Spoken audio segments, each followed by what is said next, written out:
Hi friends, இங்கே பாருங்கள், நம்ம வண்டிக்குள்ளே போய் ஒரு குட்டியூண்டு பூனைக்குட்டி வந்து உட்காந்துருக்கு. வீட்டுக்குள்ளே வர்றாங்க. பசங்கள்லாம் வெளியில் விரட்டினோன்னு பாருங்கள் எப்படி வண்டிக்குள்ளே போய் சைஸாக உட்காந்துருக்குன்ட்டு. எப்படியோ குட்டி பூனை வந்து தப்பிச்சு வந்துருச்சுன்னு நினைக்கிறேன். அவங்க அம்மாவை தேடுது போல், பாவம்.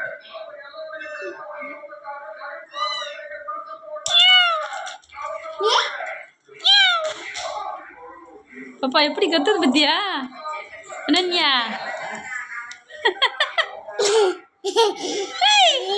என்ன ஓடிச்சு? பாப்பு கடிக்க போதுடா. கடிக்காதா? ஓகே, நம்ம சேனலை சப்ஸ்கிரைப் பண்ணுங்கள், லைக் பண்ணுங்கள், ஷேர் பண்ணுங்கள், கமெண்ட் பண்ணுங்கள்.